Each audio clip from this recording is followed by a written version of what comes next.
Shalom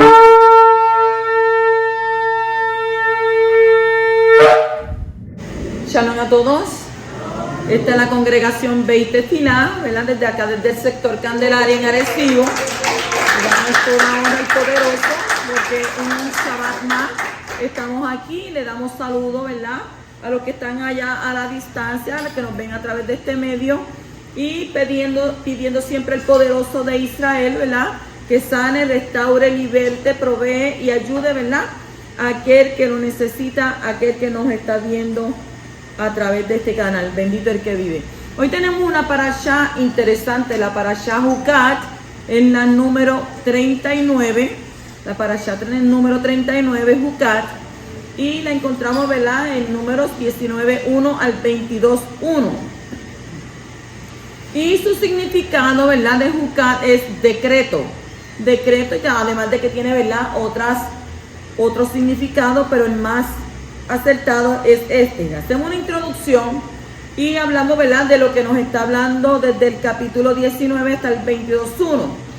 Dice así: una ceremonia especial de purificación fue establecida para aquellos que habían tocado un cadáver o habían estado bajo el mismo techo. Como parte de los ritos fue sacrificada una para adumá, una vaca roja, sin defectos, fuera del campamento, y quemada junto con madera de cedro, hisopo y un hilo escarlata. Sus cenizas fueron mezcladas con agua de una corriente y salpicadas sobre la persona impura en el tercero y el séptimo día de impureza.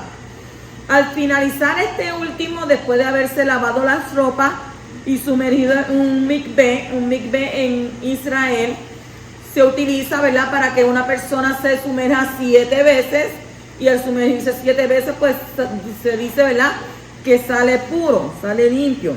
Entonces la persona afectada podía participar nuevamente en el santuario, ¿verdad?, en el servicio del santuario, después que fuera sumergido en el mikveh. Durante 38 años los israelitas erraron por el desierto, y en ese tiempo murieron todos los miembros de la generación mayor de entre 20 y 60 años, con excepción de Yehoshua y Caleb. Y a comienzo del 40, ¿verdad?, año del éxodo, el resto de la población regresó a Kadesh. Fue allí donde murió Miriam, la hermana de Moshe y Aarón, y a su muerte dejó de fluir agua del pozo que había acompañado milagrosamente a los israelitas. Es algo, ¿verdad?, que uno dice, ¿cómo es posible? Pero en Yahweh todas las cosas son posibles. El pueblo entonces comenzó a murmurar, como siempre hacía, ¿verdad?, nuevamente contra Moshe por falta de agua. Y Yahweh dijo a Moshe y Aarón que le hablaran a cierta roca, de la cual fluiría agua suficiente para satisfacer a todos. Pero Moshe estaba tan disgustado, ¿verdad?, por la constante falta de respeto del pueblo, que en vez de hablarle, él golpeó impacientemente la roca en lugar, ¿verdad?, de comunicarse y decirle: mira, haz esto.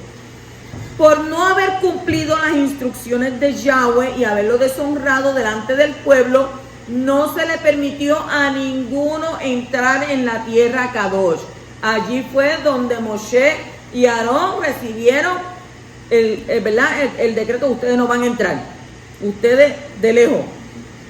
Pero, ¿verdad?, por lo menos Moshe puede ver la tierra desde lejos, pero Aarón no pudo ver la tierra desde lejos.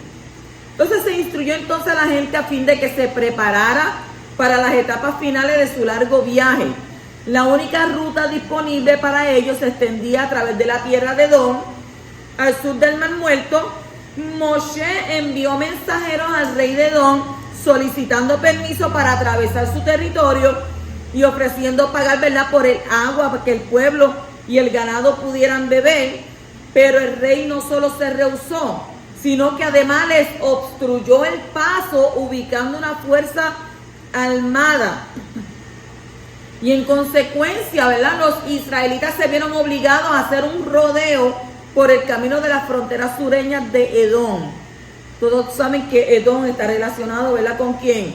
Con Esaú. Entonces, cuando la congregación llegó al monte Or, Aarón murió y fue sepultado allí.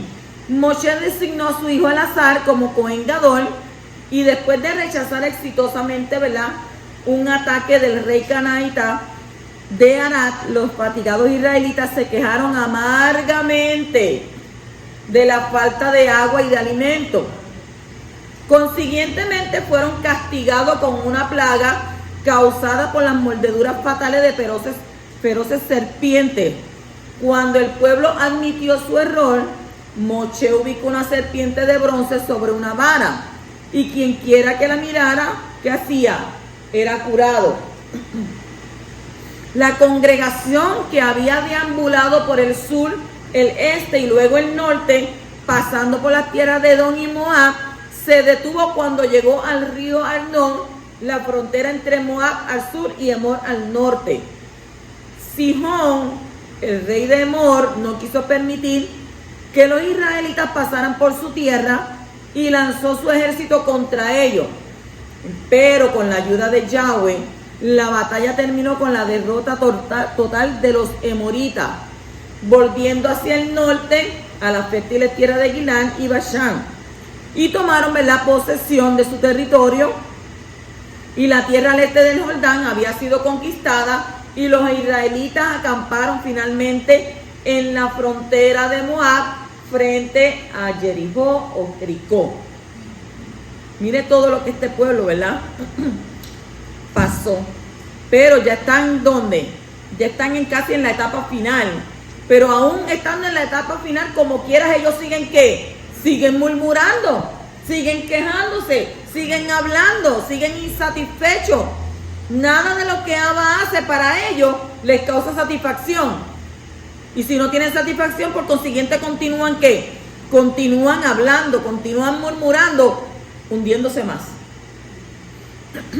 Pues entramos entonces en el capítulo 19, en el versículo 2, donde dice: este es el estatuto de la Torah que Hashem ha ordenado, diciendo: di a los hijos de Israel que te traigan una novilla roja o una vaca roja sin defecto, que no tenga manchas y sobre la cual nunca se haya puesto yugo. Este versículo dice, ¿verdad?, que el mandamiento de la vaca roja es el juk o la juká más importante de la Torah.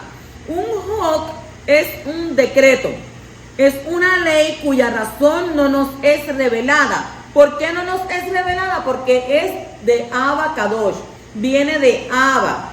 Entonces, aunque los motivos para todas, ¿verdad?, las mitzvot están más allá de nuestra comprensión, algunas razones de ciertas mitzvot, ¿y qué son mitzvot? Mandamientos, han sido reveladas, mientras que otras no. Así que vemos que la mitzvah de la vaca roja purifica al impuro al tiempo que impurifica al puro. ¿Ves? Yo estoy pura, te vengo y te echo la purificación de la vaca roja, pero entonces, ¿qué pasa? Te hago puro a ti, pero me pongo impura yo. Pero entonces es algo, ¿verdad?, que es difícil comprender el porqué. Y esa es una, ¿verdad?, de las razones de que hay motivos que no entendemos. Entonces, esto es ciertamente algo imposible de comprender y nos enseña que todos los mandamientos, todas las mitzvot, están más allá de nuestra comprensión. ¿Por qué? Porque la Torah dice que nuestro pensamiento es ¿qué? Finito. Más el pensamiento de nuestro Abba es ¿qué? Infinito. Y no venga a decir como Buzz Lightyear de aquí a allá. De nuestro Abba es infinito. Ok. Vamos a tomar, ¿verdad? Otra, porque hemos hablado mucho, ¿verdad?, de la vaca roja. Sabemos que la vaca no puede tener ni siquiera dos pelos de otro color, tiene que ser completamente roja, tiene que ser una vaca que sea, ¿verdad?, especialmente para ese sacrificio. Entonces la vaca roja purificaba a los israelitas de la peor de las impurezas. Una vaca tenía que ser completamente el color rojo que indicaba. Aquí yo le voy a hablar sobre algo diferente. Una vaca completamente roja, lo que significa es que el color rojo indica juicios, decretos divinos. Que no tenga defecto. Dice, La persona debe volverse a Yahweh con oraciones y aceptar que los juicios de Yahweh son rectos. Al hacerlo, disminuye la intensidad de los juicios y alcanza un estado de ser puro. ¿De qué estamos hablando? Antes hablábamos, ¿verdad?, de cómo tiene que ser la vaca, de aquello, lo otro. Ahora yo estoy hablando de lo que sucede con el hombre cuando va a hacerse ¿qué? Hacerse puro. Cuando matan la vaca, cuando hacen el sacrificio, cuando el que está puro viene y coge se purifica por ti. Entonces, ¿qué dice? Te habla que nosotros, ¿verdad? Tiene que ser una vaca que no tenga defecto. Y al no tener defecto, ¿qué pasa? Dice que la persona tiene que volverse ¿a quién? A nuestro Padre. Pero volverse ¿con qué? Con oraciones. Aceptar que los juicios de Él son rectos. Y al hacerlo, ¿qué entonces pasa? Disminuye la intensidad de los juicios y entonces alcanza un estado ¿de qué? De pureza. Dice, sobre la cual nunca se haya puesto yugo. Es necesario, ¿verdad?, tener una fe completa en Elohim, libre del yugo de las creencias idolátricas de las naciones. A veces nosotros, ¿verdad?, fuimos bombardeados desde pequeños. El papá, porque dice la Escritura, mentira heredamos de nuestros padres. Tu bisabuelo le enseñó al abuelo, el abuelo le enseñó al padre, el padre le enseñó al hijo, el hijo. O sea, entonces nos llega a nosotros tantas cosas, tantas creencias. Entonces, creencias que nosotros tomamos y entendíamos que eran las correctas, pero no nos dimos de cuenta, ¿verdad?, que eran creencias idolátricas, que eran creencias de otras naciones. Entonces, ¿qué sucede? Cuando dice sobre la cual nunca se haya puesto yugo, por eso es que exige, ¿verdad?, que no tenga que esté libre del yugo de las creencias idolátricas. Entonces, cuando dice madera de cedro, hisopo y lana roja, ¿a qué hace referencia esto? Esto hace referencia a contrarrestar las voces de los malvados durante las plegarias, durante las oraciones. Esas voces, ¿verdad?, son los sonidos de la insensatez, el sonido de los filósofos y de los ateos, y el sonido del vilipendio. Esto es una palabra de Shabbat, vilipendio, que es desprecio o denigración grave. Y la burla. ¿Qué sucede? Las Escrituras nos dicen a nosotros, ¿verdad?, que cuando nos comenzamos a escuchar este maestro, aquel otro maestro, aquel otro, ¿cómo terminamos? Mire, usted termina como una cucaracha en un baile de gallina, porque usted no sabe a quién creer, porque este dice una cosa, que él dice lo otro, y cada quien dice, yo tengo la verdad. Sinceramente, nadie tiene la verdad. La única verdad la tiene aquel que está allá arriba. Pero como nosotros tenemos un libro de texto que es la Torá, y ese libro de texto nos dice a nosotros que ahí tenemos instrucciones. Porque no es lo mismo leer las cosas de la Torá a que aquel dé su pensamiento. No, porque es que yo pienso así. No, porque esto, no. Usted sabe una cosa. Estudiando yo, dice que ni el mismo Salomón entendió. Ni él mismo entendió esto de la purificación de la vaca roja. ¿Por qué? Porque hay cosas que solamente las entiende ¿quién? Nuestro Abacadosh. En la palabra dice que ya los misterios fueron revelados. ¿O no dice eso? Dice que ya los misterios fueron revelados. Pero entonces está de Abba revelárnoslos a nosotros. ¿Ven? Entonces, cuando uno contrarresta esas voces, se vuelve capaz de orar con sinceridad y de la manera apropiada, anulándose ante nuestro Padre Celestial. Los actos de degollar la vaca roja, de quemarla y recolectar la ceniza también ayudan a contrarrestar los tres tipos de sonido. ¿Cuáles son esos tres tipos de sonido? En medio de la quema.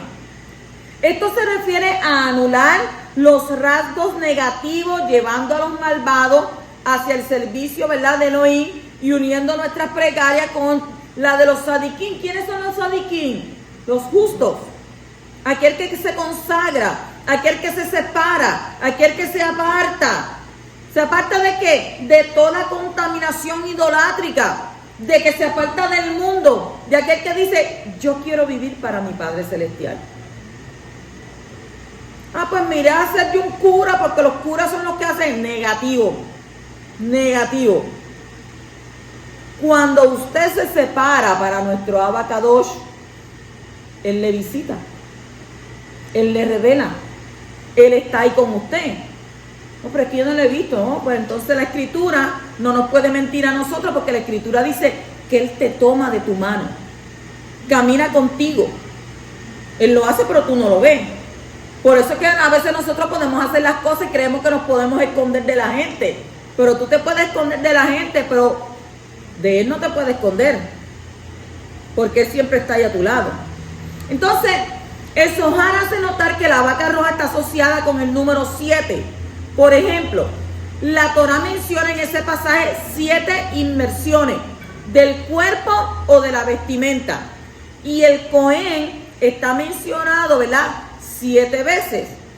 7 es de manera similar el aspecto de la plegaria, como está escrito en Tehilim, Salmo 119, 164, que dice ahí, 7 veces al día yo te alabo. Yo me pongo 7 multiplicado, porque estoy todo el tiempo, ¿verdad?, adorando a mi Padre. Pero ahí en ese salmo, ¿verdad?, qué hermoso, 7 veces al día yo te alabo. ¿Cuántas veces tú le alabas? ¿Cuántas veces tú le adoras? ¿Cuántas veces en el día te acuerdas de Él? Por lo menos dice ahí 7 veces al día yo te alabo, dice el salmista, ¿verdad? Así que las cenizas del sacrificio de una vaca duraban muchos años. Y según la Mishnah y el Midrash, en total se han sacrificado 9 vacas rojas en la historia de Israel. Las cenizas de la primera vaca duraban hasta el tiempo de Ezra. Durante su tiempo se preparaba ¿qué? Una segunda vaca. Y durante el tiempo de Shimon el Hasadik fueron quemadas 2 más. Y otras 2 fueron preparadas en el tiempo del sumo Cohen, Johanan. Y después de él, hasta la destrucción, ¿verdad?, del segundo templo, ¿por quién? Por el emperador Tito, fueron quemadas 3 vacas. En total fueron ¿qué? 9. Es posible que la 10ª sea en relación con la venida de nuestro Mashiach, la número 10. Entonces,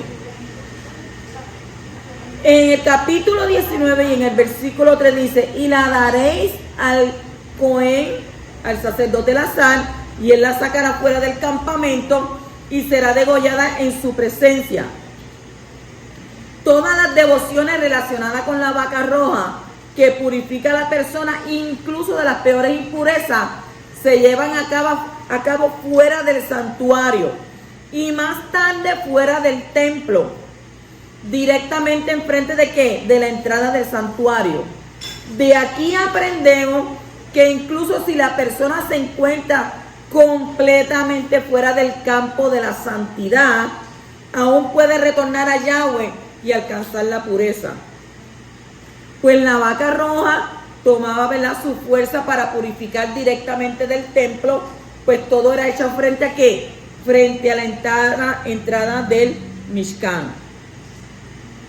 Conceptualmente, ¿verdad?, esas devociones hacen referencia a las acciones de un sadik, de un justo, quien a veces deja el santuario, en el cual lleva a cabo sus propias devociones a Abacadosh, e interactúa con la gente común. ¿Cuál era la gente común? La gente del pueblo. Y mediante un acercamiento simple atrae a toda esa gente ¿a quién? Hacia Abba, hacia nuestro Padre. En el capítulo 19 y versículo 6 dice, y el Cohen tomará madera de cedro y hisopo y lana carmesí y los echará en medio del fuego en que arde la novilla. Los 3 objetos, madera de cedro, hisopo y lana carmesí, tenían que ser añadidos para producir las cenizas que luego fueron mezcladas con el agua para que sirvieran de purificación. Nosotros anteriormente habíamos estudiado, ¿verdad?, que cuando la mujer le era infiel al esposo, ¿qué hacía el Cohen? preparaba también una agua para dársela a ella, ¿verdad? Pues aquí, ¿qué agua está preparando? Está preparando una agua de purificación. El hisopo, ¿verdad? Se usaba para la purificación, para rociar la sangre y el agua. Se usó en la salida de Egipto para untar sobre las puertas. Y se usó en la purificación de los leprosos. Y aquí se usa otra vez para purificar de la contaminación de la muerte. En el Salmo 51:7, ¿qué está escrito? Dice, purifícame con hisopo y seré limpio. Lávame y seré más blanco que la nieve. El hisopo fue utilizado en relación, ¿verdad?, con la muerte del Mashiach, conectándola así con la liberación de Egipto, la purificación del Sarat, ¿se acuerdan que era Sarat? De la lepra, que simboliza el pecado, la purificación de la impureza ritual producida por el contacto con la muerte y la introducción de los hijos de Israel en el pacto, y la lana carmesí nos habla de la sangre y alude a la muerte de Mashiach. ¿Estaban entendiendo hasta aquí? En el capítulo 19 y versículo 14 dice, esta es ley cuando un hombre muere en una tienda. Todo lo que entre en la tienda y todo lo que hubiese estado en la tienda estará ritualmente ¿qué? Impuro. ¿Por cuánto tiempo? Durante 7 días. Sot ha-Torah, Adán. ¿Ve? Sot ha-Torah, Adán. Lo leemos rápido. Sot ha-Torah, Adán. Te lo leí suave para que usted lo vaya entendiendo. Pues Sot ha-Torah, Adán puede ser traducido más literalmente como esta es la Torah, un hombre. La palabra hebrea para hombre es ¿qué? Adán. Y así como la humanidad consta de diferentes clases de personas, tenemos personas, ¿verdad? Ejemplo, ricos y tenemos pobres. De la misma manera, la Torah tiene toda clase de aplicaciones, permisivas y restrictivas. Solo cuando uno lleva a cabo todas las mitzvot, todos los mandamientos de la Torah, es llamado ¿qué? Un hombre como completo. Mire cómo dice, cuando usted lleva a cabo todos los mitzvot de la Torah, entonces usted es llamado un hombre completo. La persona que haga morir, ¿morir qué? Morir sus pasiones materiales para alcanzar la Torah, logrará la luz de la sabiduría de la Torah que purga los malos rasgos grabados en sus huesos. Esto lo dice en el Likutei Moharan. ¿Para qué? Para merecer la Torah, la persona deberá estar dispuesta a morir en la tienda del verdadero Sadik. Usted tiene que morir a su yo. Por eso dice el escritor, ya no vivo yo, más vive ¿quién? Vive Mashiach en mí. En el capítulo 19 y versículo 17 dice, entonces para el impuro tomarán de la ceniza de lo que se quemó para purificación del pecado y echarán sobre ella agua viva en una vasija. Para que el agua pueda ser viva, tiene que venir naturalmente de una fuente natural, como la lluvia o una fuente, ¿verdad?, subterránea, o no puede ser en agua estancada. Tiene que ser agua que corra, que no se quede ahí. Si toca algún material, ¿verdad?, que pueda volverse impuro, como metal, madera o barro, ya no es agua viva. Y esto nos explica la razón por la que guardaban esta agua purificadora en tinajas de piedra y no de barro. ¿Usted sabía eso? Esa agua se guardaba, y se guardaba por mucho tiempo, muchísimos años. Entonces hay varias similitudes entre la vaca roja y el becerro de oro. Al igual que el polvo del becerro de oro, ¿verdad?, que había pasado por fuego, que fue mezclado con agua, que fue dada a los hijos de Israel. Aquí las cenizas de la vaca roja son mezcladas con agua y luego aplicadas sobre los hijos de Israel. Con aquella, ¿qué fue lo que pasó? Se la tuvieron que ¿qué? Se la tuvieron que beber. Y esta es aplicada. Entonces, como el becerro de oro fue hecho, ¿verdad?, con oro que habían apartado los hijos de Israel, Así la vaca roja es comparada, ¿verdad? O comprada del medio shekel entregado al templo por los israelitas una vez cuando al año. Entonces en el capítulo 20, versículo 1 al 2, dice: los hijos de Israel, toda la congregación, llegaron al desierto de Sin en el mes primero, y el pueblo se quedó en Kadesh. Allí murió Miriam y allí la sepultaron. Y no había agua para la congregación, y se juntaron contra Moshe y Aarón. Según el Talmud, ¿verdad? Miriam murió el día 10 de Abib a los 125 años. 25 años después que ¿cuándo ella dio a luz? ¿Qué edad tenía? Miriam, disculpe. Miriam murió el día 10 de Abib a los 125 años. ¿Cuánto tiempo ella estuvo junto caminando, ¿verdad?, en el desierto con todo el pueblo? Si usted nota, después que Miriam y Aarón tuvieron la lashon hara contra su hermano, ya las cosas de ahí en adelante como que ya no fueron igual. Ya no se volvieron a mencionar, no la volvieron a mencionar a Miriam. Pero Miriam tenía méritos. ¿Qué méritos tenía Miriam? ¿Qué méritos tenía ella? Miriam era como si tuviera una fuente de agua, ¿verdad? Porque dice que después de la muerte de Miriam se secó el agua de la fuente.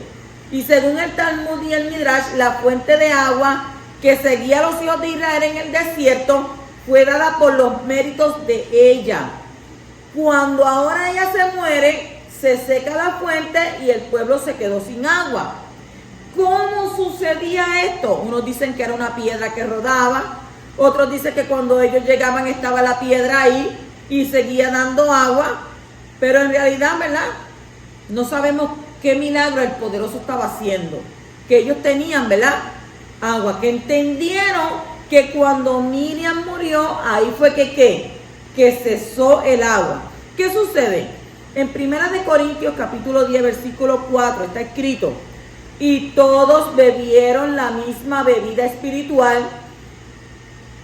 porque bebían ¿de qué? De una roca espiritual que los seguía. ¿Y la roca era quién? El Mashiach. La roca era el Mashiach. En el capítulo 28 dice: toma la vara y reúne a la congregación, tú y tu hermano Aarón, y habla a la peña a la vista de ellos para que dé su agua.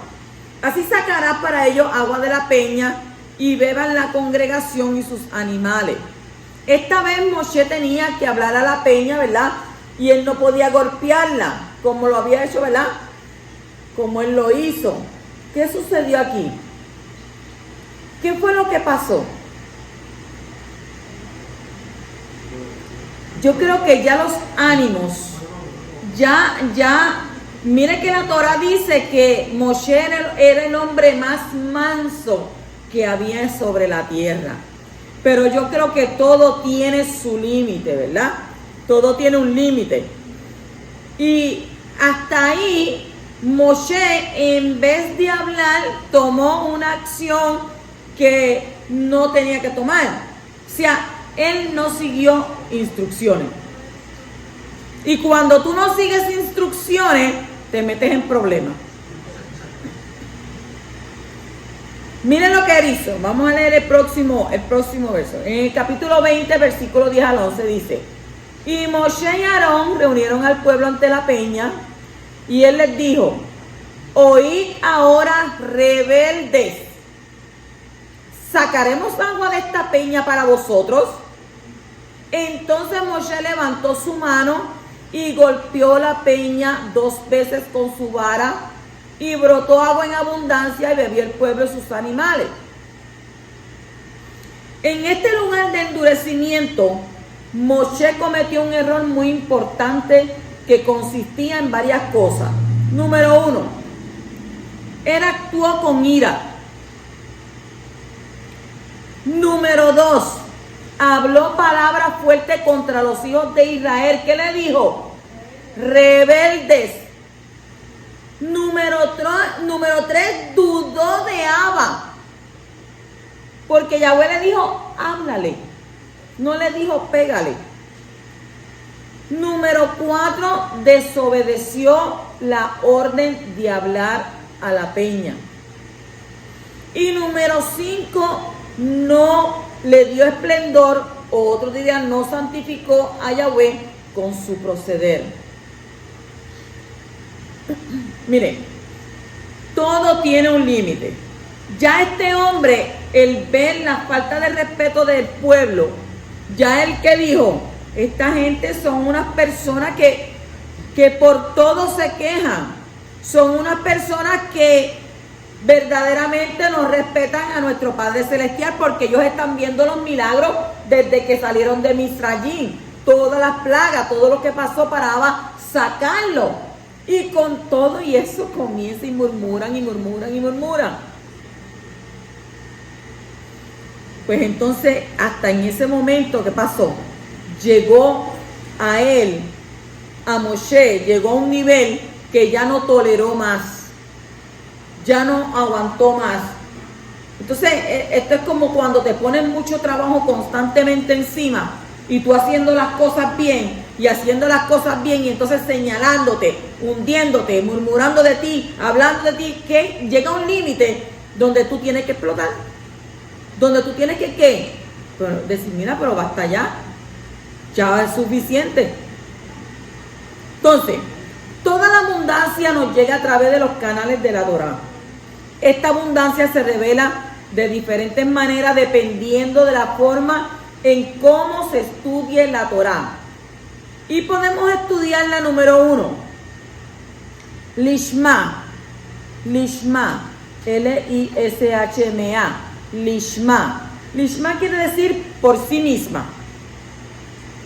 Es decir, para beneficio espiritual. Lishma por sí misma. Número 2. Podemos estudiarla Shelo Lishma. Shelo, S-H-E-L-O. Shelo Lishma, L-I-S-H-M-A. No por sí misma. Shelo Lishma significa no por sí misma. Es decir, para beneficio material, por ejemplo, para obtener honor, estatus o riqueza. Número 3. También podemos estudiarla como Shelo Lishma, con el objetivo de utilizar el conocimiento de la Torá para demostrar nuestra superioridad sobre los demás. Y sobre este último aspecto, afirman nuestros sabios, mejor le hubiera sido no nacer. Cuando nosotros estudiamos la Torá, hay mucha gente que se pone arrogante. En vez de convertirse en una persona humilde, comienza a ver a las demás personas por encima del hombro, a creerse que está en la estratosfera, a entender para sí mismo que como yo tengo tan elevado conocimiento, las demás personas, pues como no saben nada, pues me pongo tan elevado que yo no puedo, tú sabes, ver a los demás. La escritura dice que hay personas que son al 30, al 60 y al 100.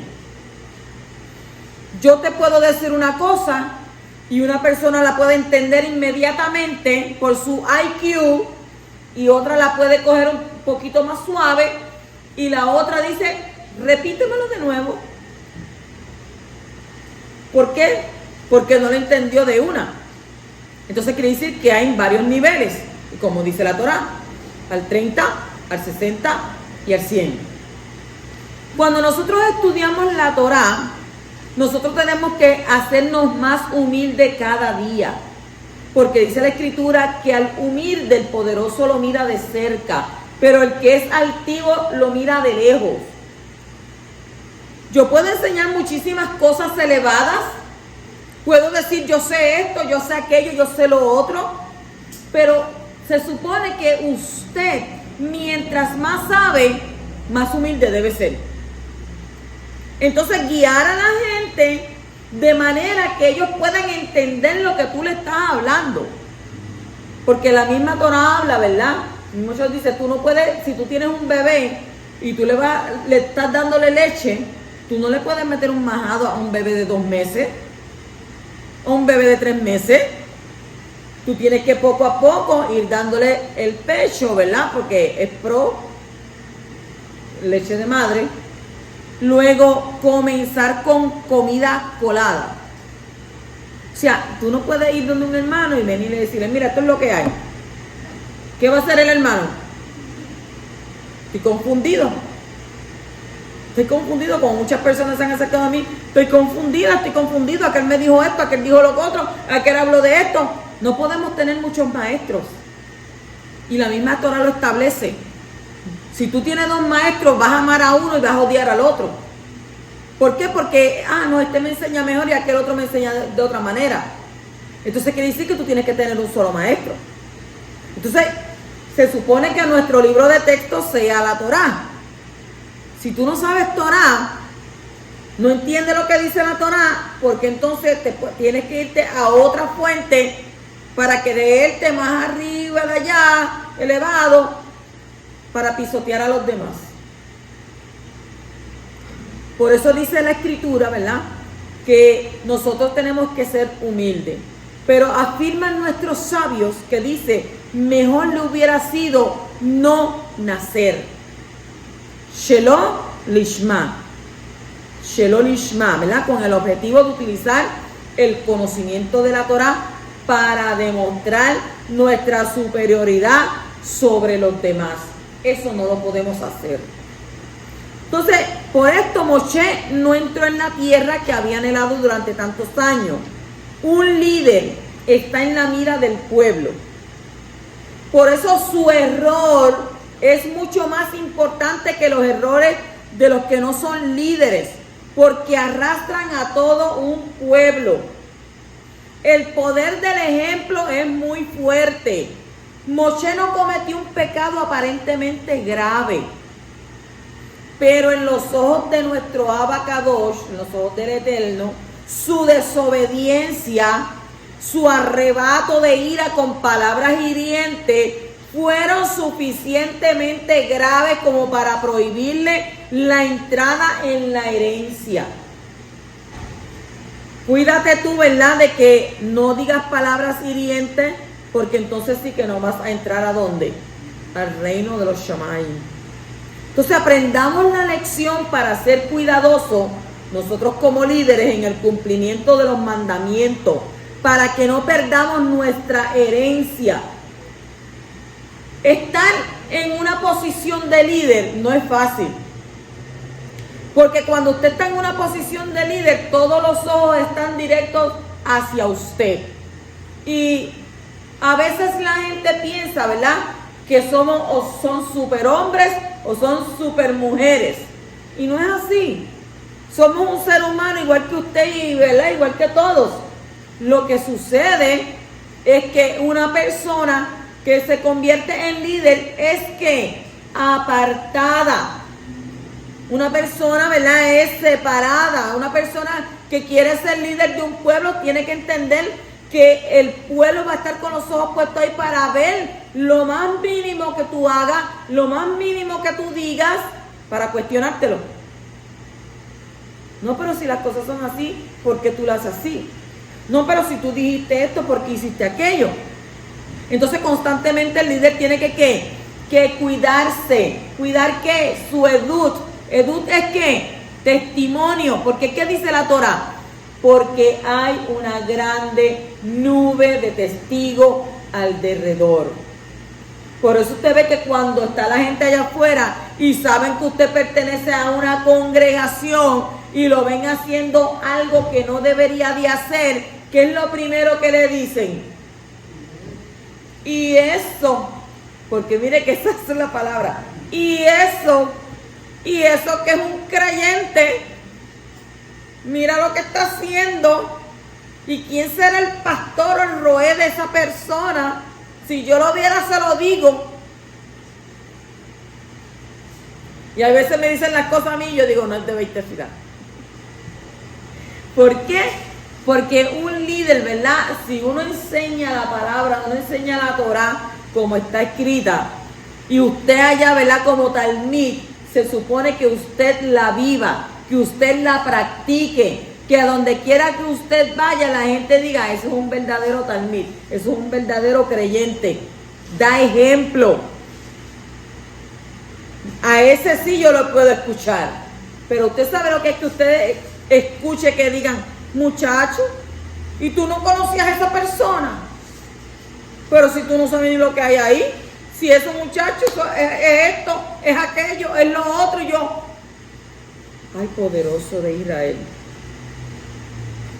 no perdamos nuestra herencia, cumplamos los mitzvot como están escritos, busquemos, ¿verdad?, del poderoso sinceramente. Entonces continuamos en el capítulo 20, versículo 13. Dice, aquellas fueron las aguas de Meribá, porque los hijos de Israel contendieron con Yahweh y él manifestó su cadushá por medio de ella. Meribá significa querella. Meribá es acentuada en la M-E-R-I-V-A. Meribá significa querella, provocación y contienda. ¿Qué hizo el pueblo? Se querelló, provocaron y contendieron. Entonces, Meribá fue el lugar donde el pueblo contendió contra Yahweh por causa del agua. Y fue un lugar de endurecimiento, donde endurecieron sus corazones. Y en lugar de optar por creer en que iba a ser el milagro que hicieron ellos, murmuraron directamente contra él. O sea, ya no era Aarón, ya no era Moshe. Ahora fue ¿qué? Ahora fue directamente contra ¿qué? Contra nuestro padre. Y después siguieron contra ¿quién? Contra Moshe. Entonces, antes habían murmurado contra Moshe, pero ahora murmuran directamente contra, ¿verdad?, Hashem, lo cual es un resultado del endurecimiento del corazón. La falta de gratitud siempre emana de un corazón duro. Un corazón agradecido es un corazón sensible. O sea, si ellos pensarían, wow, todo lo que nuestro Abba hizo, nos sacó de aquí, nos dio agua, nos hizo esto, aquello, nos ha salvado. O sea, eso es tener un corazón sensible.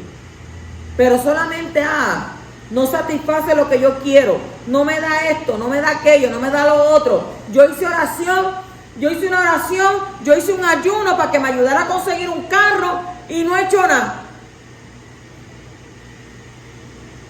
Yo hice una oración y hice un ayuno para que me diera un novio y no me consiguió nada.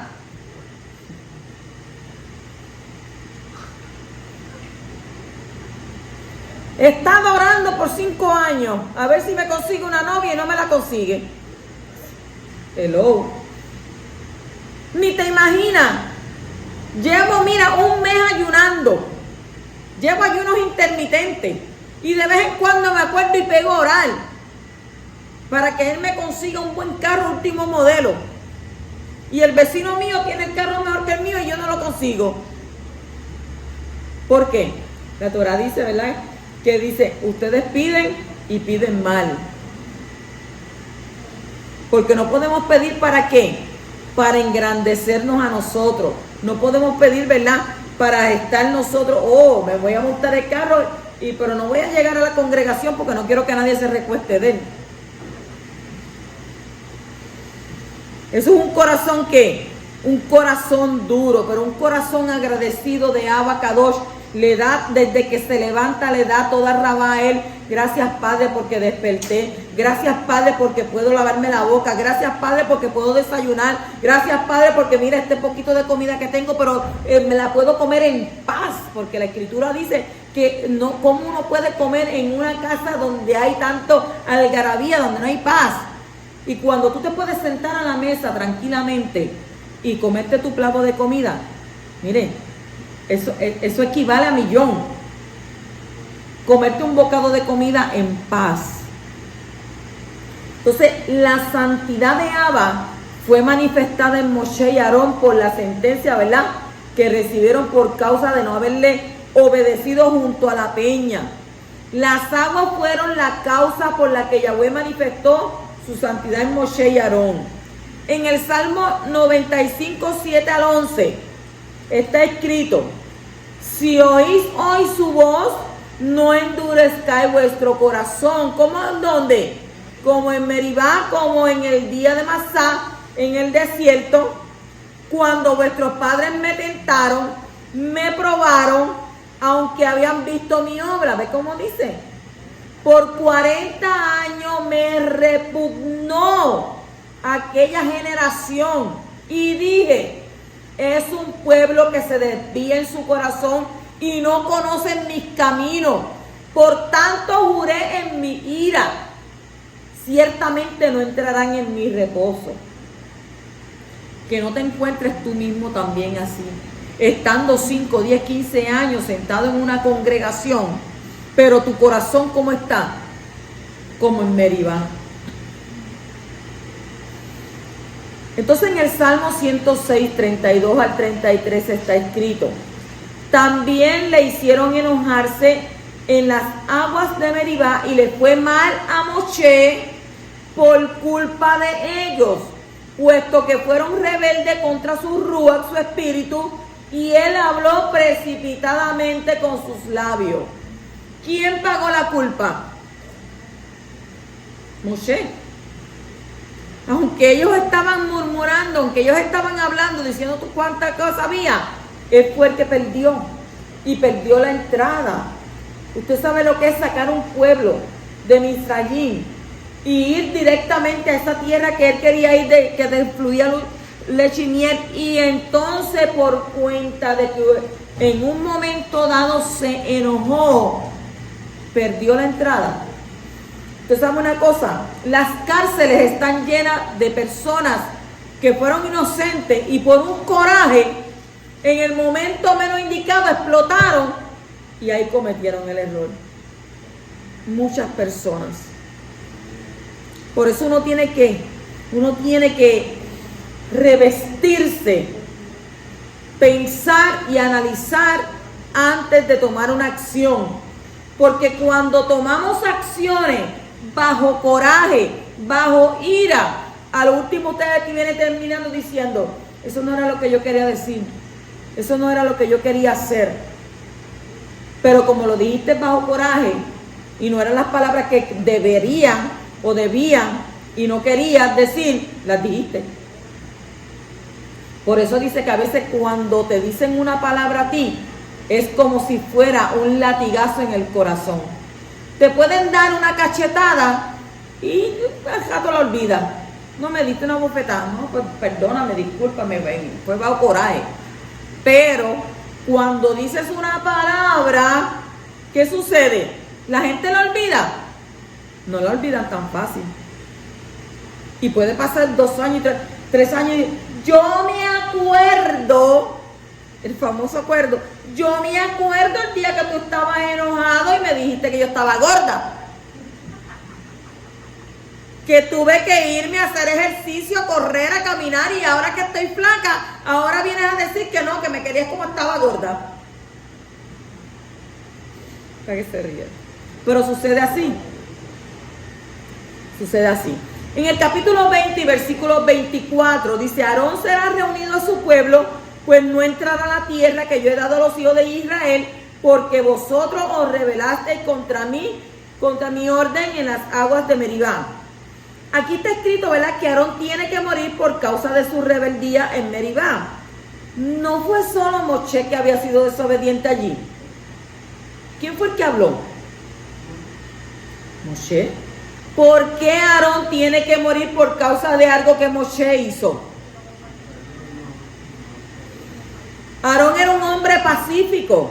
Él buscaba la shalom, la paz con todo el mundo, hasta tal punto de hacer un becerro de oro y apoyar a Moshe en su desobediencia. Pero tuvo que pagar caro por asociarse con la desobediencia de Moshe. Esto nos enseña que no tenemos la obligación de obedecer las autoridades cuando nos intentan cometer pecado contra Abba.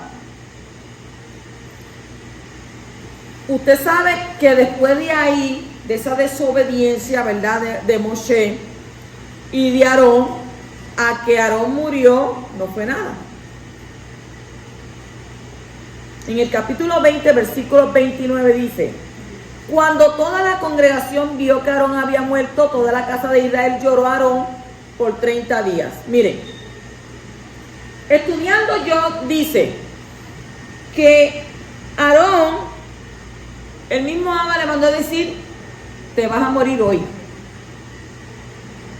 Y lo llevaron, ¿verdad? Lo llevaron a un lugar y ahí le dijeron, Moshe le dijo: quítate la ropa de Cohen, porque se la iban a entregar ¿a quién? A su hijo. Y le dijeron: acuéstate, acuéstate. Y dice que él se acostó y ahí murió. Usted se hubiera acostado. Usted se hubiera acostado. Quítate la ropa y acuéstate, ponte esta ropa, mijo, y ven, acuéstate ahí en la cama, que te vas a morir. Usted se hubiera acostado. Fue tan humilde, ¿verdad? Fue tan humilde. Yo creo que ya él estaba cansado. No era que él estaba perdiendo su salvación, pero estaba ya cansado. ¿Cansado de qué? Cansado de un pueblo duro de servicio, cansado de la murmuración, cansado de la insatisfacción de la gente, cansado de ser tan malagradecidos como ellos eran. Imagínense que Abba dice que le repugnó ese pueblo. Lo vemos al principio cuando dice que le pesó en el corazón haber hecho al hombre, ¿verdad que sí? Pero aquí, ¿qué estaba diciendo? Aquí me repugnó esto ya se pasó de castaño oscuro. Esta gente no respetan, esta gente no obedecen. Y entonces a Aarón le dijeron: quítate tu ropa, acuéstate aquí, que vas a morir. ¿Y qué sucedió? Ahí murió. Entonces dice que el pueblo lloró por 30 días. Dice que el pueblo vio que Aarón había muerto por causa de esta palabra, ¿verdad? El Midrash dice que el pueblo vio a Aarón tendido sobre el lecho de muerte y así pudieron creer en Moshe, que dijo que había muerto. Porque también esa era otra. Si él hubiera dicho: mira, Aarón se murió, ¿que qué? No, claro que no, yo no te creo que se murió, yo tengo que verlo. Como Tomás, ¿verdad? Ver para creer. Entonces, ¿qué tuvo que hacer Moshe? Enseñar, ¿verdad?, el cuerpo tendido sobre su lecho de muerte, y entonces ahí sí que le creyeron que estaba muerto, ¿verdad? Sin embargo, ¿verdad?, hay que cuestionar si realmente no había una honestidad superior en el pueblo que había recibido la Torá en el Sinaí. ¿Cómo podrían creer que Moshe estaba mintiendo? Según el Talmud, ¿verdad?, también se puede entender como que se dejaron ver.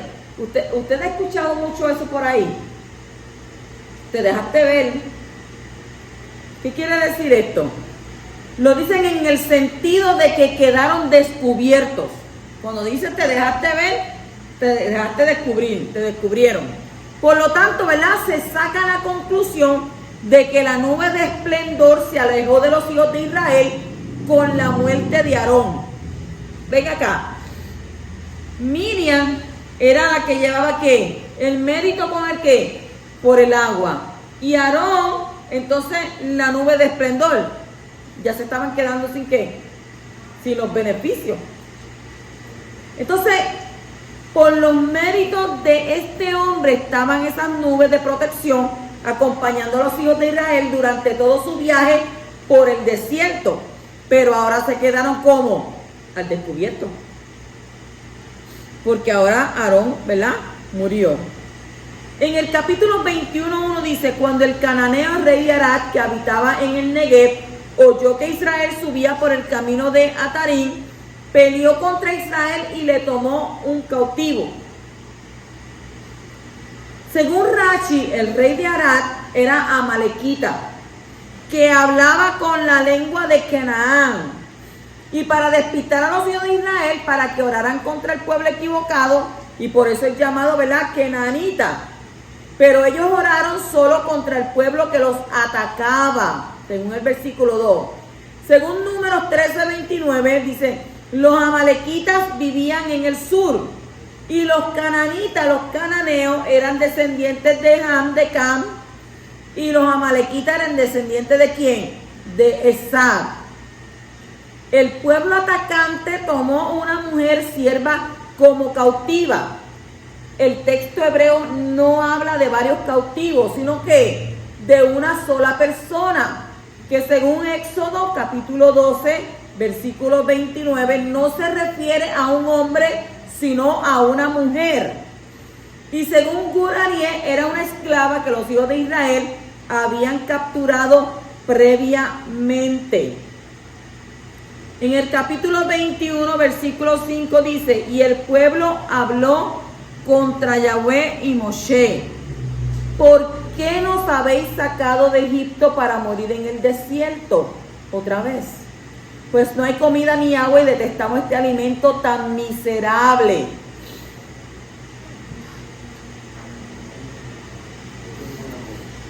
Yo leo esto y yo digo, wow, esto es algo que, esto causa indignación.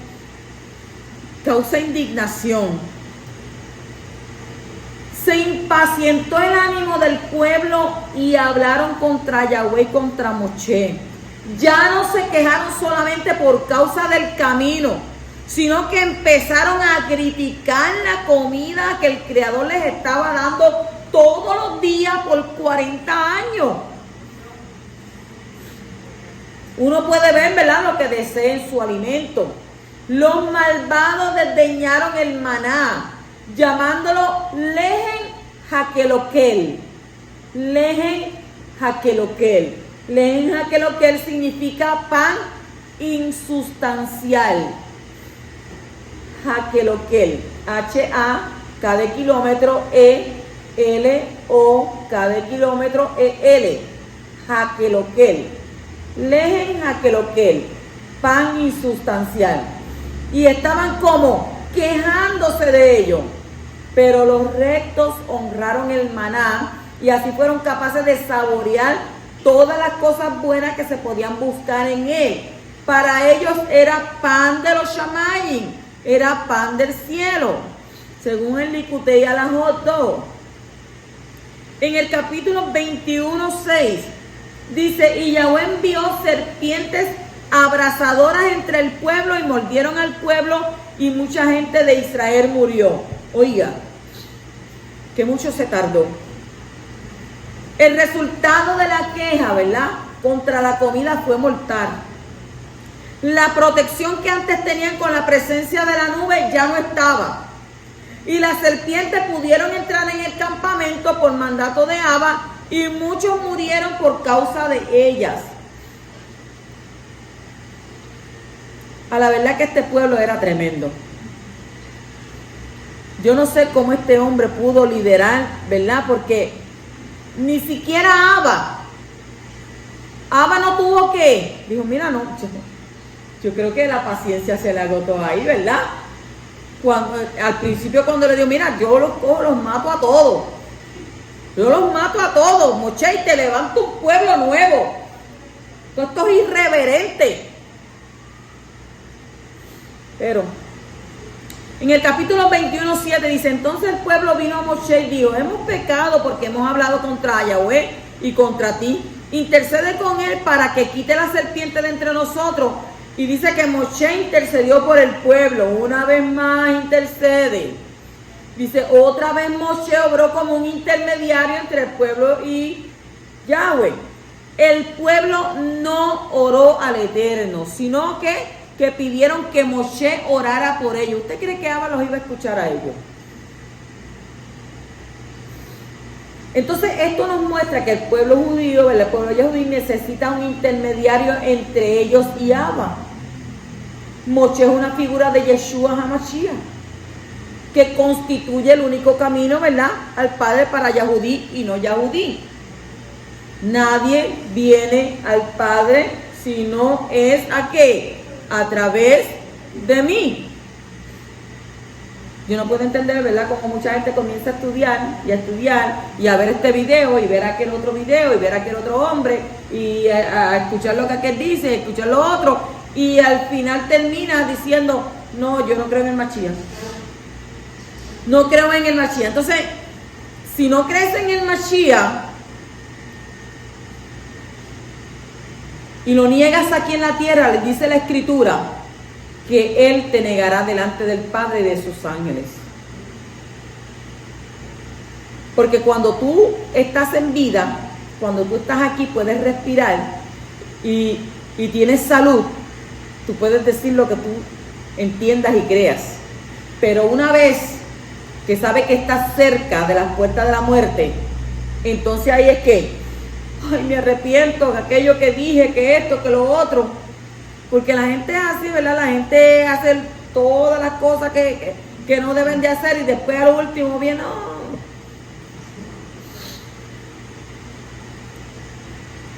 En el capítulo 21:8 dice, y Yahweh dijo a Moshe, hazte una serpiente abrasadora y ponla sobre un asta, y acontecerá que cuando todo el que se ha mordido la mire, vivirá. La solución para ser libre del veneno de las mordeduras fue mirar con fe en la ilustración de una serpiente de bronce sobre un palo, para que todo aquel que había sido mordido pudiera ser liberado de la muerte y el veneno mortal que corría en sus venas. Y dice en el capítulo 21:9 que Moshe hizo una serpiente de bronce, la puso sobre el asta, y sucedía que cuando una serpiente mordía a alguno y éste miraba a la serpiente de bronce, vivía. Según Rashi, el texto hebreo usa una palabra que significa que tenían que mirar fijamente con concentración. En Yohanan, capítulo 3, versículo 14 al 16, está escrito, y como Moshe levantó la serpiente en el desierto, así es necesario que sea levantado el Hijo del Hombre, para que todo aquel que cree tenga en él vida eterna. Porque de tal manera amó Elohim al mundo que dio a su Hijo unigénito, para que todo aquel que cree en él, no es que crea, para que todo aquel que cree en él no se pierda, mas tenga vida eterna. El hombre ha sido dañado por el veneno del pecado, por el veneno de la transgresión, y está en el camino a la muerte y la destrucción. La única solución para su supervivencia es que se fije en un milagro y ponga su fe en Abba por medio de ese milagro. La palabra hebrea que ha sido traducida como asta es poste, es nes. La palabra hebrea, ¿verdad?, que ha sido traducido como asta o poste es nes, N-E-S, que significa tanto como poste, como milagro o señal. Nes significa poste, milagro o señal. La muerte de Yeshua fue un milagro y una señal. El Hijo del Hombre tenía que ser levantado de la misma manera que la serpiente de bronce, y Yahweh, Moshe y Yeshua dieron a conocer de qué manera el Mashiach tenía que morir para salvar al pueblo de Israel y al mundo del pecado y de la muerte eterna. Oiga, esta gente no perdían ni así, porque dicen los sabios que hicieron Moshe hizo, ¿verdad?, esa acta, pero ellos empezaron a adorar también a la serpiente de bronce.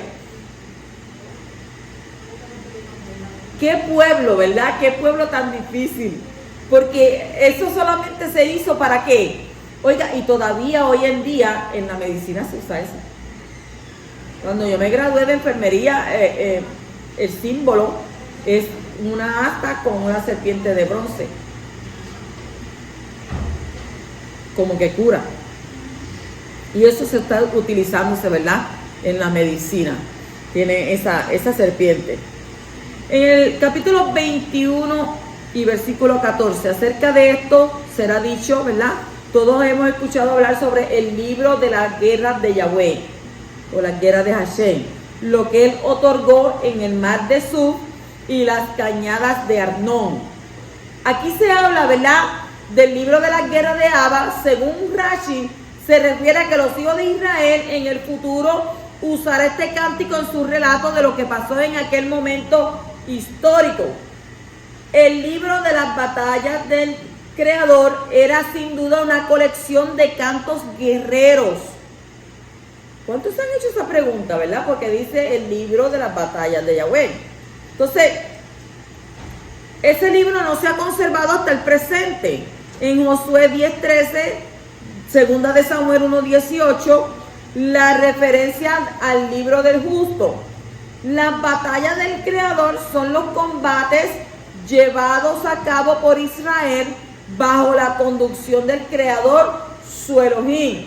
Está también en primera de Samuel 18:17, 25 y 28. En el capítulo 21-23, ya vamos declinando, dice: pero Sihón no permitió a Israel pasar por su territorio, y reunió Sihón a todo su pueblo, y salió al encuentro de Israel en el desierto, y llegó a Yahatz, y peleó contra Israel.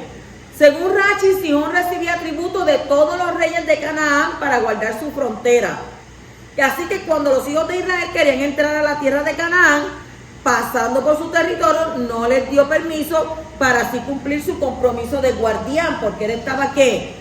Él estaba recibiendo una paga, y de esa manera pues él tenía que hacer su trabajo de seguridad. Por eso fue que él no les permitió entrar.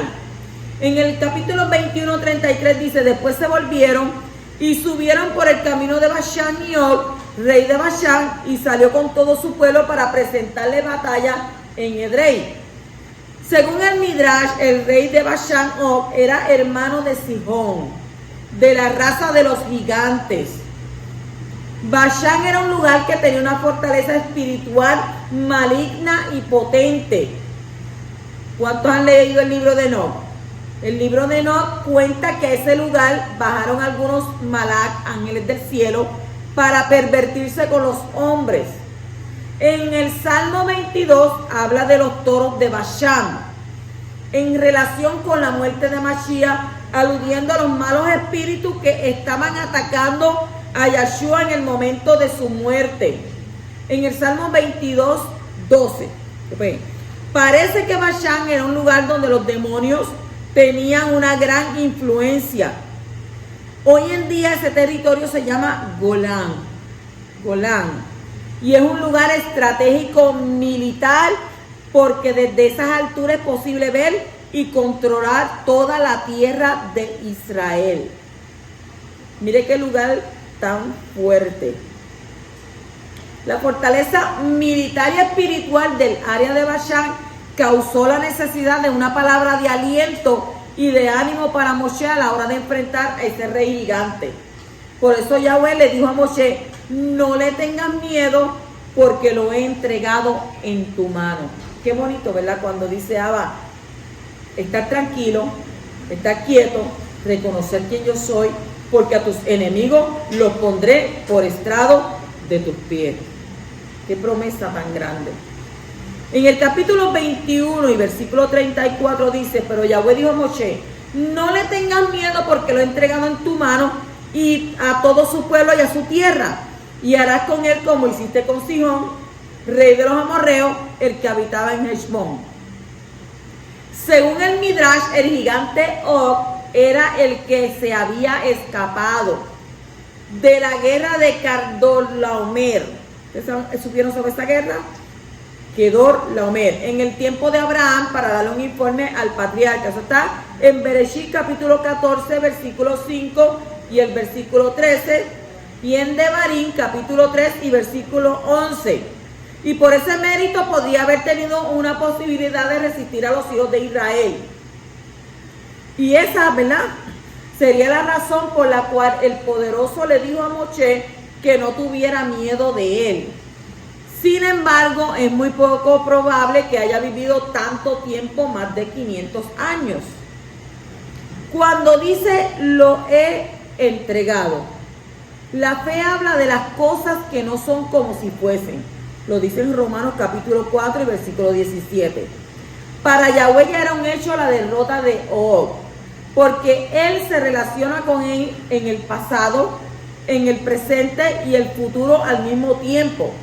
El rey Og de Bashán y su pueblo ya habían sido entregados en las manos de Moshe y el pueblo de Israel. Y esto nos enseña que las cosas visibles ocurren porque hay una influencia espiritual que las causa. Todo lo que sucede en el mundo material ya sucedió en el mundo espiritual con anterioridad.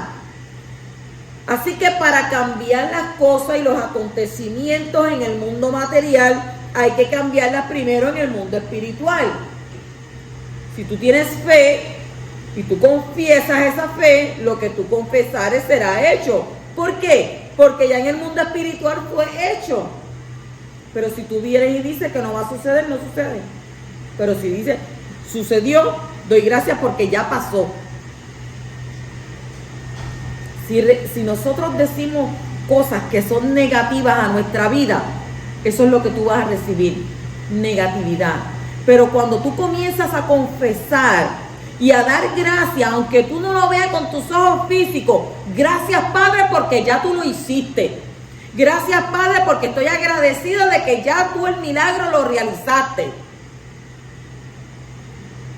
Lo que no vemos con los ojos físicos, debemos de entender que con los ojos espirituales ya las cosas están hechas. En el mundo espiritual ya todo está hecho con anterioridad. Entonces tenemos que ¿qué? Tenemos que cambiar esos acontecimientos acá en el mundo material. Entonces, ¿cómo se pueden cambiar las cosas en el mundo espiritual? Mediante la oración y las buenas obras. Si una persona ha sido sentenciada por el tribunal celestial para juicio, es posible que pueda cambiar esa sentencia mediante su propio arrepentimiento y su obediencia a los mandamientos de Yahweh. ¿Dónde vemos eso? En Jeremías capítulo 18, 7 al 10, Daniel 4, 24 al 28 y Hechos 8, 20 al 24. Dice, harás con él como hiciste con Sihón. Esto nos enseña que la fe puede ser activada y crecer por medio de la experiencia. Como lo había hecho antes, ya no era tan difícil hacerlo de nuevo, porque la confianza en la ayuda de Yahweh había aumentado por la experiencia, ¿verdad?, anterior. El pueblo de Israel tuvo que exterminar a estos dos pueblos por causa de sus pecados. Todo tiene un propósito. Todo tiene una manera de ser y por qué ser. Yahweh usa a Israel como una herramienta para ejecutar su juicio sobre las naciones. Y lo sigue haciendo hasta el día de hoy. Y estas guerras no fueron iniciadas por los hombres, sino ordenadas por los Shamayim. Fueron ordenadas por el cielo que gobierna, ¿verdad?, sobre los reinos de la área de la tierra y los entrega a quien él quiere, como está escrito en donde. En Daniel capítulo 4, 17, 26 y 32. Dice, esta sentencia es por decreto de los vigilantes y la orden es por decisión de los Kadoshim, con el fin de que sepan los vivientes que el Altísimo domina sobre el reino de los hombres y se lo da a quien le place y pone sobre él al más humilde de los hombres. En cuanto a la orden de dejar el tocón con las raíces del árbol, tu reino te será firmado después de que reconozca que es el Shamayim el que gobierna.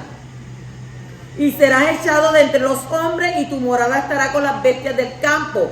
Te darán hierba para comer como el ganado y 7 tiempos pasarán sobre ti hasta que reconozca que el Altísimo domina sobre el reino de los hombres y que lo da a quien le place. ¿Sabes? Nadie se pone por rey. Nadie se pone por líder. En los Shamayim decretan y en la tierra se hace.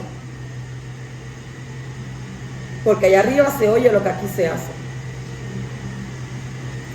Si el pueblo hubiese seguido a Moshe, ¿verdad?, de todo corazón, habría podido entrar a la tierra Kadosh, incluso en la vida de Moshe.